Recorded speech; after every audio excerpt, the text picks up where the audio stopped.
Bonjour à tous. Aujourd'hui, nous sommes en présence de Jean-Baptiste de Panafieux, scientifique et auteur de plusieurs ouvrages dédiés aux plus jeunes autour du thème de la science. Donc bonjour Monsieur de Panafieux. Pour nos quelques auditeurs qui ne vous connaîtraient pas encore, pouvez-vous vous présenter ?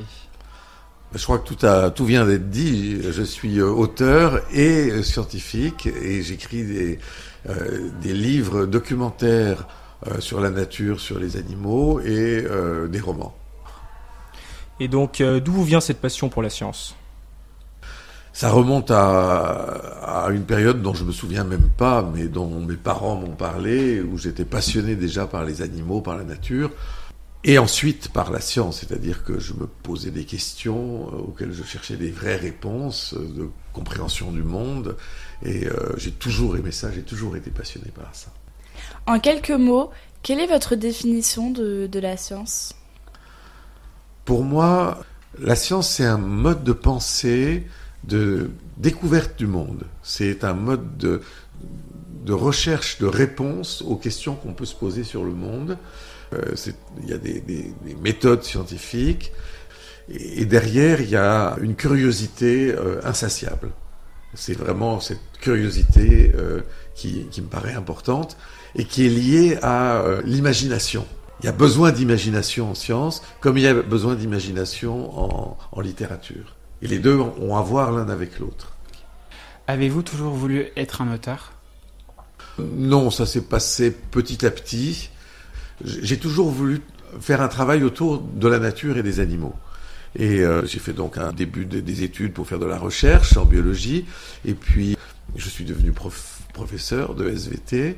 Et puis, j'ai commencé un peu avec un ami à faire des films documentaires, puis à faire des articles documentaires, puis des livres. Et puis, j'ai arrêté d'être professeur, puis j'ai arrêté de faire des films. Et voilà, je me suis retrouvé auteur. Mais c'était un long parcours. J'ai appris petit à petit à être auteur. Et pourquoi avez-vous souhaité faire un travail destiné aux plus jeunes ? Alors j'écris pour les plus jeunes, j'écris aussi pour les ados, j'écris aussi pour les adultes. J'ai des livres dans plusieurs qui s'adressent à plusieurs tranches d'âge. Ce que j'aime, c'est varier, c'est changer d'un livre à l'autre, c'est écrire de façon différente, d'écrire un peu les mêmes choses, mais de les écrire de façon différente suivant le public. Ça m'amuse beaucoup. Et le public des plus jeunes, c'est un public merveilleux, c'est un public qui est passionné. C'est un public qui s'intéresse aux mêmes choses que moi, la nature, les animaux, les dinosaures, la préhistoire, alors que les adultes ont parfois un peu tendance à oublier ces sujets passionnants. Et lorsque vous étiez élève, quel rapport aviez-vous avec les matières scientifiques à l'école ? Étiez-vous un bon élève ? Ah, un bon élève. J'ai été à certaines années un très bon élève, et puis je me suis un peu lassé à un moment. Et puis c'est revenu ensuite. C'est-à-dire qu'au lycée, je peux pas dire que j'ai été un très bon élève. J'ai passé toutes les années, j'ai pas redoublé, et j'aimais bien les matières scientifiques, j'aimais bien la SVT. Mais bon, c'était un peu moins brillant que ça n'avait été précédemment. Puis je suis allé à l'université où j'ai fait des études de biologie, mais c'était pas exactement ce que j'avais envie de faire. Et puis j'avais envie de faire de l'océanographie, d'étudier les océans. Et quand je me suis spécialisé dans ce domaine-là, alors là, tout à coup, je me suis mis à retravailler comme je travaillais quand j'étais petit et les choses sont redevenues comme on aurait pu espérer. Vous avez été un enseignant jusqu'au bout des années 90. Au cours d'une année, qu'est-ce que vous aviez à cœur de transmettre à vos élèves ? C'est une question intéressante et ça fait tellement longtemps que j'ai pas été enseignant que je me la posais plus depuis longtemps. Ça a un peu à voir avec ce que je fais maintenant en tant qu'auteur. Alors, en tant que professeur, j'avais des connaissances à transmettre, mais c'est aussi un peu le cas quand j'écris un documentaire scientifique. Mais il n'y a pas seulement ça. Il y a aussi la volonté de partager mon émerveillement devant la nature, devant les animaux, devant notre histoire, notre préhistoire, cet émerveillement et cette façon de questionner le monde de façon scientifique. Et ça, j'essaie de le faire passer, cette envie de questionner le monde et de pas se satisfaire de la situation telle qu'elle est, de se dire, je veux essayer d'en comprendre plus, toujours comprendre plus, et je pense que l'émerveillement se nourrit aussi de la compréhension des choses. Contrairement à ce qu'on dit parfois, c'est pas parce qu'on connaît les choses qu'on n'est plus émerveillé. Vous avez notamment participé à des voyages en bateau, le Fleur de l'Empole, Oui. avec un équipage d'enfants en y exerçant une fonction au conseil scientifique. Donc quel est votre meilleur souvenir de ce voyage ? J'ai beaucoup de souvenirs extraordinaires de ce voyage, parce que faire le tour du monde sur un voilier, alors j'ai pas fait le tour du monde en entier, j'ai fait des petits bouts, et je rejoignais souvent le bateau dans les endroits où ils accostaient pour faire des activités à caractère de découverte, parfois scientifique, mais aussi de découverte de l'environnement dans lequel ils se trouvaient. Ce que j'ai peut-être le plus apprécié, c'est quand on arrive dans un endroit, dans un bateau à voile, avec des enfants à bord, on est accueilli de façon extraordinaire partout dans le monde. Et même des endroits qui sont extrêmement connus pour leur côté touristique. Alors ça, à Dubaï, ça vous dit peut-être quelque chose, mais je suis par exemple allé aux Maldives, qui est des îles connues pour leur côté touristique, mais où on est allé dans une île non touristique. Et les gens étaient adorables, et j'en ai un souvenir émerveillé aussi, parce que c'était pas du tout l'image qu'on avait.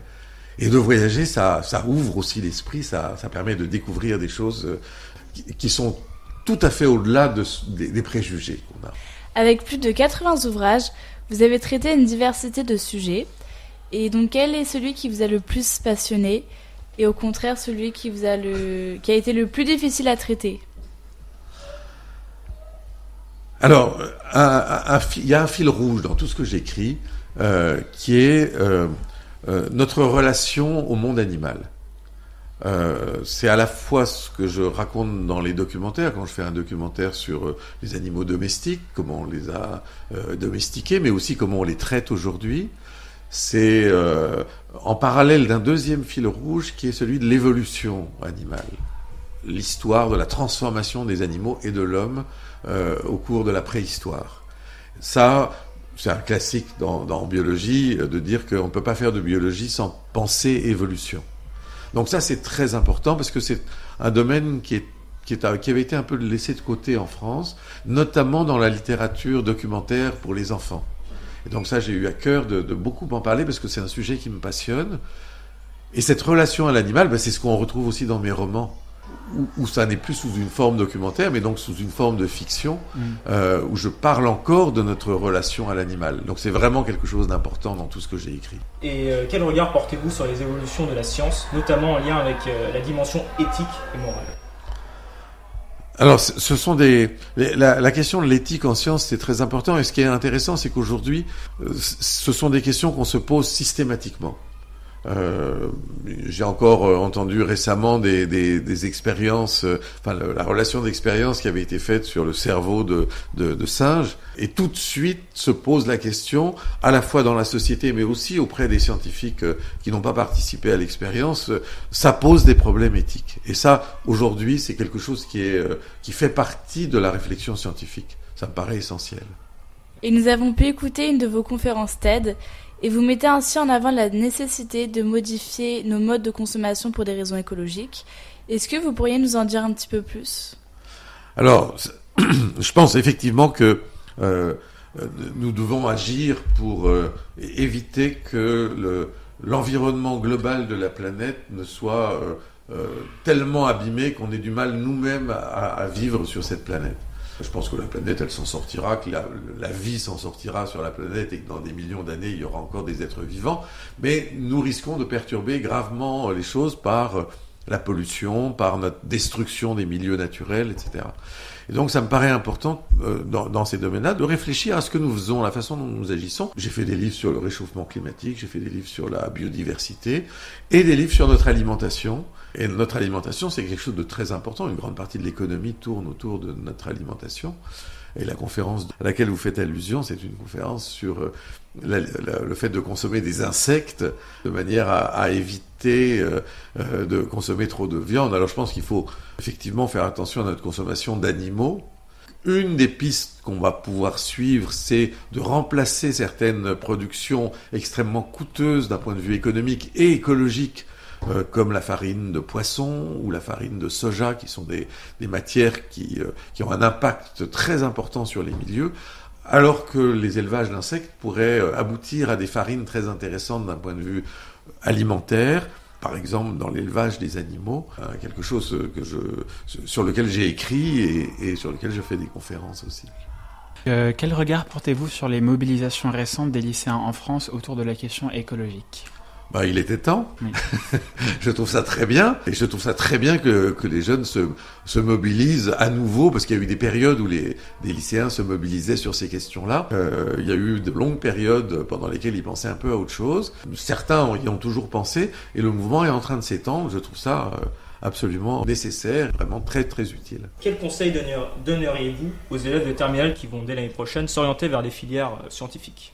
Le conseil, c'est d'avoir beaucoup de courage, parce que c'est un domaine difficile aujourd'hui.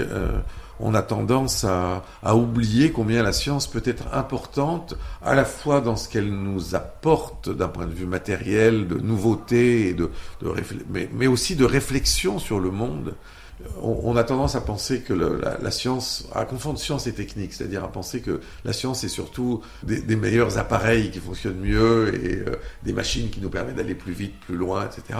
Mais c'est aussi un domaine qui nous permet de réfléchir sur ce que nous sommes par rapport aux autres animaux, ce que nous sommes dans l'univers, sur ce que c'est l'univers. Et nous avons besoin de ça, nous avons besoin de penser le monde dans lequel nous vivons et pas simplement consommer produire et consommer. Et lorsqu'on regarde les statistiques, on constate une sous-représentation des filles dans les filières scientifiques et de façon générale dans le domaine des sciences. Quel message pouvez-vous faire passer aux auditrices qui nous écoutent ? Alors effectivement, j'ai pas complètement répondu au conseil. Je disais, il faut s'accrocher, parce que le domaine scientifique est difficile. Et les filles ont un rôle essentiel à jouer. Ça me paraît extrêmement important. Ça a été très négligé. Maintenant, on fait plus attention. La biologie est un domaine qui est extrêmement mixte. La physique n'est toujours pas un domaine très mixte, les maths non plus. Il y a des domaines où il y a une sous-représentation des filles et c'est très dommage. On se prive d'une grande partie des possibilités de réflexion et de création en n'ouvrant pas les sciences aux filles. Et pour cela, dans les lycées, il faut effectivement donner envie.